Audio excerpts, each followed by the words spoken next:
Alors, un point essentiel pour comprendre le fonctionnement d'une équipe, c'est de comprendre que cette équipe, elle évolue, on en a déjà parlé, et cette évolution de l'équipe, elle va se faire au travers de 5 stades qui sont forming, storming, norming, performing, adjourning. Vous n'aurez pas forcément de questions là-dessus dans le guide Scrum ou dans l'examen Scrum Master, mais c'est intéressant de connaître ces 5 stades d'évolution, donc on ne va pas s'attarder dessus, mais professionnellement, c'est vraiment extrêmement intéressant. Donc le premier stade d'évolution, le stade de forming, c'est le tout premier qui existe dans une équipe. L'équipe, elle n'est pas encore formée, elle va se trouver dans ce stade d'évolution, de formation. Initialement, l'équipe va être très fortement influencée par le management qui va lui décrire sa mission, c'est-à-dire à la fois par le product owner et le scrum master. C'est eux qui vont fixer le cadre de travail, définir potentiellement les rôles, les périmètres, les responsabilités de chacun. Alors, dans Scrum, il n'y a pas de rôle défini, il n'y a pas de différence entre les rôles, on n'a pas de rôle assigné et on cherche la pluridisciplinarité. Donc, ce n'est pas le Scrum Master ni le Product Owner qui vont se charger de ça, c'est plutôt le management hiérarchique des équipes qui va dire à un développeur, tu es développeur, c'est marqué sur sa fiche de paye. Hein. Ça, c'est pas le rôle du Scrum Master ou du Product Owner, mais c'est eux qui vont coordonner le travail de ces équipes. Le Product Owner, c'est lui qui va fixer les objectifs des sprints, ou en tout cas les suggérer à l'équipe. Et puis le Scrum Master, c'est lui qui va coacher l'équipe. Mais progressivement, il y a un certain nombre de processus de normalisation du groupe qui vont se mettre en place, puis de conformisme. Alors là, on peut se référer aux études de Sheriff, puis de H. Je vous ai déjà parlé de Solomon H. Et ces processus de normalisation vont contribuer ultérieurement à mettre en œuvre la pression sociale sous forme d'influence majoritaire exercée par le groupe sur ses membres. Donc cette pression sociale va remplacer la pression hiérarchique. C'est pour ça que quand on a une équipe autonome, quand on a une équipe qui est indépendante, qui ne subit pas de pression hiérarchique, elle va mettre en place de la pression sociale qui est bien plus efficace que la pression hiérarchique. Donc, je rappelle que l'équipe, c'est une entité émotionnelle. Et à ce stade-là, au stade de forming, l'attitude et le positionnement du Scrum Master au sein de l'équipe vont contribuer à fixer la norme sociale de l'équipe. Et c'est pas parce que dit le Scrum Master qu'il va influencer l'équipe, qu'il va participer à la mise en place de ces processus de normalisation, mais c'est parce qu'il fait. Si le Scrum Master montre à l'équipe, vraiment, il s'engage auprès de l'équipe en mesurant, en étant attentif aux détails, en étant attentif aux faits, eh bien l'équipe va mettre en place ces processus comme étant des normes, comme étant une normalité au sein de cette équipe-là. Ça va être son mode de fonctionnement. Elle va s'appuyer sur des faits, elle va s'appuyer sur l'empirisme. Donc l'attitude, le comportement du Scrum Master dès les premiers jours, c'est essentiel parce que c'est lui qui va commencer à poser les normes sociales du groupe. S'il dit mesurer des choses avec des statistiques, avec des matrices, ce sera la norme. S'il dit à l'équipe, regardez, on va mesurer ce qu'on est en capacité de faire, et c'est à partir de ça qu'on va pouvoir faire de la prospective, et qu'il démontre que c'est possible de le faire, eh bien ce sera la norme de cette équipe. Et puis très vite, on va arriver dans une deuxième phase qui est la phase de storming. Même si tous les gens dans l'équipe sont des personnes très sociables, il y aura des étapes d'affrontement. Au fur et à mesure que les membres vont travailler ensemble, ils vont proposer des idées, des solutions, et chacun va chercher à convaincre les autres que son approche est la meilleure. En fait, qu'est-ce qui se passe? Chaque membre cherche à trouver sa raison d'être dans le groupe, sa place dans le groupe. Chaque individu va tenter d'éviter l'exclusion en mettant en œuvre des stratégies d'affrontement ou de soumission, en essayant de prendre le dessus, en cherchant à imposer ses idées. Et alors à ce moment-là, quand on est dans des phases de storming, et une équipe va alterner storming, norming, storming, norming, ça va boucler sur ces deux phases-là jusqu'à ce qu'elle en sorte pour arriver au stade de performing. Mais quand on est en phase de storming, il ne faut pas intervenir dans ces conflits. Il ne faut pas intervenir quand il y a deux membres du groupe qui contestent l'un l'autre les méthodes, les techniques pour faire des estimations, des évaluations, pour faire de l'architecture, pour trouver des solutions, pour faire du backlog refinement. Il faut laisser faire les choses. Il faut laisser ces phases de storming se placer. Pourquoi? Parce que plus on intervient, plus on met de la pression à ce moment-là sur l'équipe, plus on va renforcer la cohésion et on va éviter les phases de storming. Ces phases de storming, ça donne systématiquement lieu à la mise en place d'une norme. C'est-à-dire que s'il y a un affrontement, c'est celui des deux qui va remporter cet affrontement, parfois il peut y avoir plus que deux, qui va imposer au reste du groupe une norme, une manière de faire. Et c'est souhaitable, parce que tant qu'il n'y a pas suffisamment de normes dans l'équipe, l'équipe n'arrivera pas au stade de performing. Donc surtout, c'est pas à ce moment-là qu'il faut mettre de la pression sur l'équipe, ni de la pression systémique, c'est-à-dire de la pression sur des... Rappeler qu'il y a des enjeux de délai, rappeler qu'il y a des objectifs à atteindre. C'est pas quand il y a des phases de storming qu'on fait ça. On fait ça pendant les phases de norming. Alors il faut les repérer. Ça dure quelques minutes à quelques heures. Et il va y avoir des allers-retours plusieurs fois dans la journée entre storming et norming.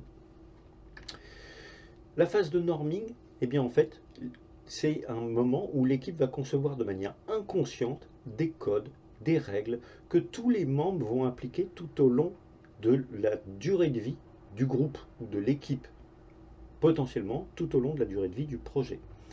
Le respect de ces procédures, par exemple des quêtes de qualité ou au contraire la recherche de solutions rapides, c'est des exemples de normes. Et plus les membres de l'équipe partagent des processus en commun, plus ils vont gagner du temps.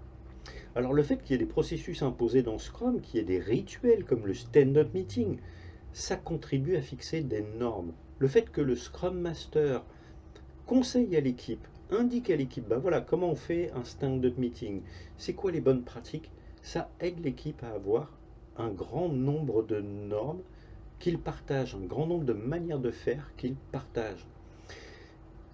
Et c'est à ce moment-là qu'on peut avoir un leader social qui émerge. Très souvent, je vous l'ai dit, il y a des allers-retours entre la phase de storming, de norming, jusqu'à ce qu'il y ait suffisamment de règles partagées.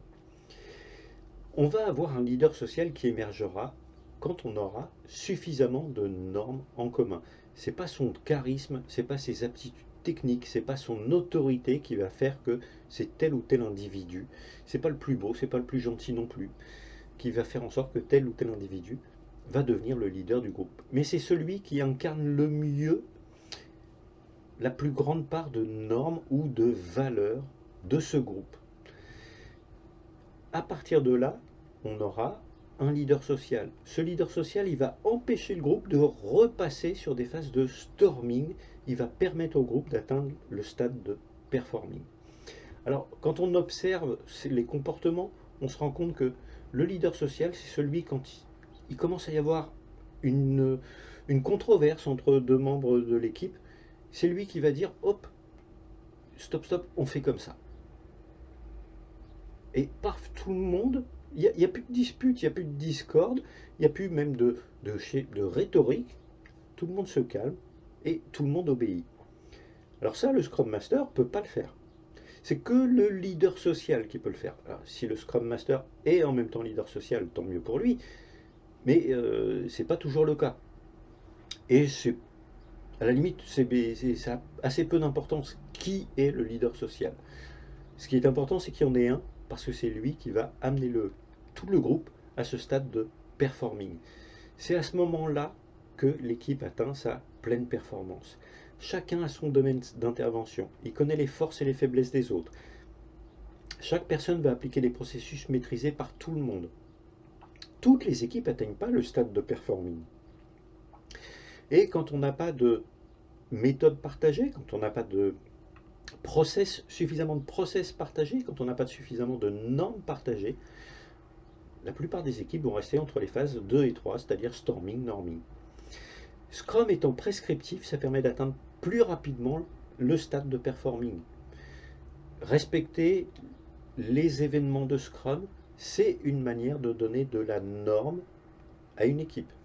Et c'est maintenant qu'elle est la plus performante. Je vous le disais, quand on on a une équipe qui atteint vraiment le stade de performing, on a des coefficients d'efficience qui varient de l'ordre de plus 30%. C'est une moyenne qu'on constate, hein. Il y en a qui vont plus loin que ça. Alors, quand on analyse la vélocité de l'équipe, sa productivité ou son efficience, je devrais dire, via un burn-down chart, on voit qu'il y a un gain significatif quand l'équipe arrive à ce stade de stabilisation. Le dernier stade d'évolution d'une équipe, c'est le stade d'adjourning. Il a été rajouté un petit peu plus tard. C'est ce qui va marquer la séparation de l'équipe, la dissolution de l'équipe. C'est en général à la fin du projet, mais ça peut intervenir de manière beaucoup plus précoce dans le cas d'un projet à lots multiples ou à partir du moment où on enlève un membre de l'équipe ou bien on ajoute un membre de l'équipe. Dès qu'on change la structure de l'équipe va passer au stade adjourning et quelques minutes ou quelques heures après, elle va repartir au stade de forming.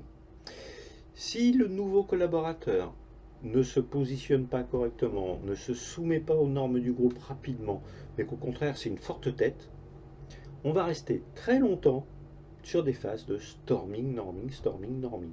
Il y a quelques effets qui peuvent arriver, voire même parfois des effets délétères, notamment si le nouveau collaborateur était un ancien leader social dans son groupe d'appartenance précédent.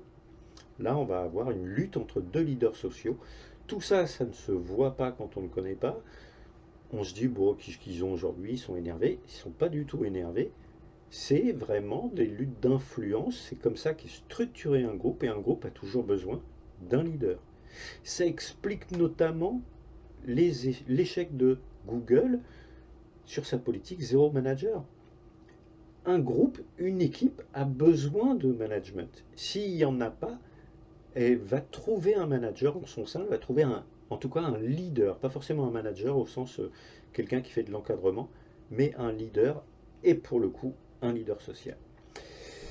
Alors, cette phase d'adjourning, c'est également le moment de faire une évaluation, de préférence en animant l'équipe, de revenir sur les succès, les échecs, de les analyser à froid, d'en tirer les leçons pour les autres projets. C'est le bon moment aussi pour laisser un peu de temps à l'équipe pour se séparer.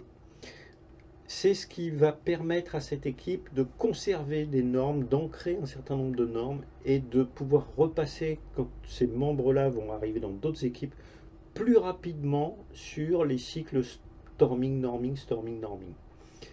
Ils iront plus vite si on leur a laissé le temps de se séparer plutôt que si on réaffecte tout le monde tout de suite à d'autres projets. On constate parfois des mini-phases d'adjourning sur des rétrospectives de sprint parce que l'équipe a le sentiment qu'elle vient de terminer quelque chose. Elle vient de terminer un sprint, elle se prépare à en mettre en place un autre. On peut arriver à constater des stades d'adjourning. Bon, là, il faut vraiment s'intéresser au fonctionnement des équipes. Je ne vais pas m'étendre sur ces sujets. Donc attention, hein, quand on change un seul membre de l'équipe, on repart immédiatement au stade de forming.